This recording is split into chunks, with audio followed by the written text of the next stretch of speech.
Picture yourself standing in a muddy trench at dawn in 1917, the air thick with cordite and morning mist. Before you see the enemy, before you feel the ground shake, you hear it. The distant drone of aircraft engines, the telltale whistle of incoming shells, the mechanical churning of submarine propellers beneath the waves. In the Great War, sound wasn't just noise. It was intelligence, warning, and often the difference between life and death. Welcome back to Fieldcraft Chronicles, where today we're exploring one of history's most ingenious survival technologies, acoustic warfare.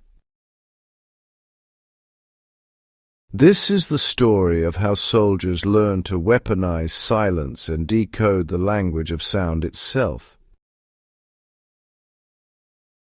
Long before radar painted electronic pictures of the heavens, soldiers stood beside massive horn-shaped devices that resembled oversized gramophones pointed skyward.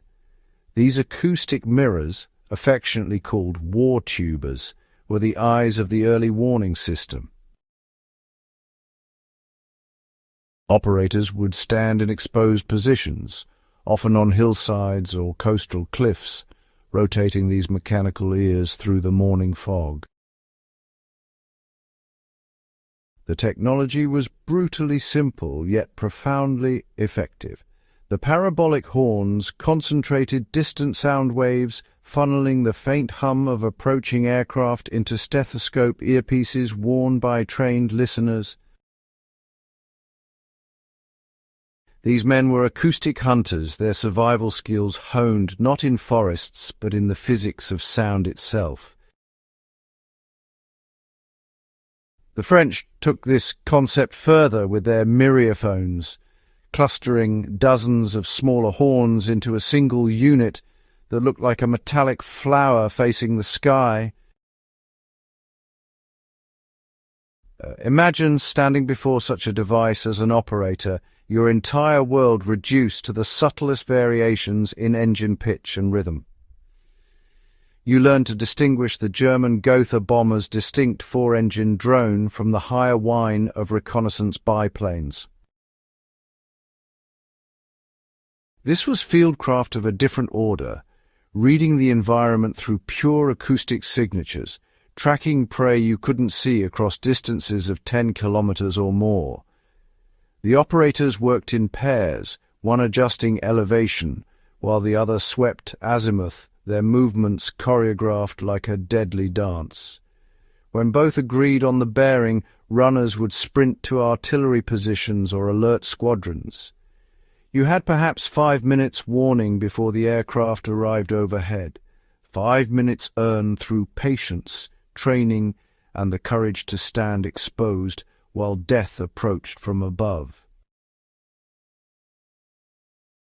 Beneath the waves, a different acoustic battle raged. German U-boats prowled the Atlantic like wolves, invisible predators that could surface without warning to send merchant vessels to the bottom. Allied naval crews responded with hydrophones, essentially underwater microphones lowered over the side of patrol vessels. The operator would sit in a darkened room, headphones clamped over his ears, listening to the ocean's voice. Every creak of the ship's hull, every slap of waves, every biological click and groan became part of an acoustic landscape he had to master. Through this cacophony he learned to detect the rhythmic pulse of diesel engines and the distinctive cavitation of propeller blades cutting through water. This was hunting in absolute darkness, where sight meant nothing and sound meant everything. The hydrophone operator became an acoustic tracker, reading distance and bearing from subtle changes in volume and frequency.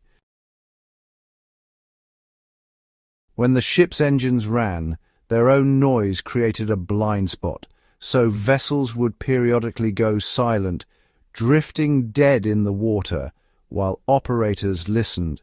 Picture that moment, floating vulnerable on a hostile sea, engines cold, while somewhere in the depths a submarine might be doing the same, listening for you as you listen for them.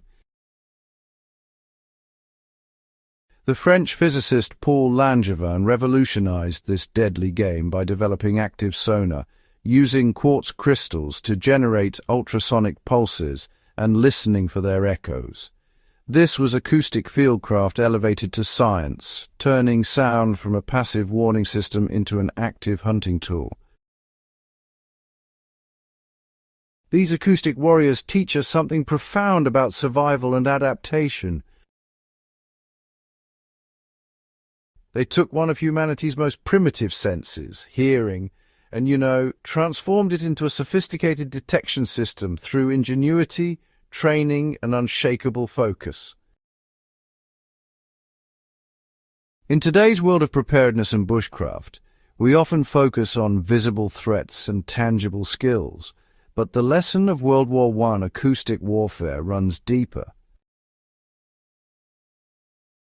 True survival means developing every sense, learning to read environments through multiple channels, and understanding that the most important information often comes in the subtlest forms.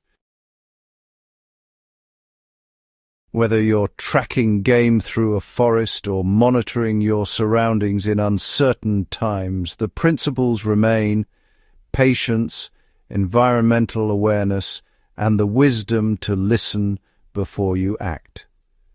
The soldiers who stood beside those war tubas and hunched over hydrophones were practicing the ultimate fieldcraft, staying alive through awareness when technology was primitive and margins were razor-thin. If you found value in this journey through history's acoustic battlefield, subscribe to Fieldcraft Chronicles and share this video with fellow enthusiasts who understand that survival skills transcend eras and the lessons of the past remain our most reliable teachers.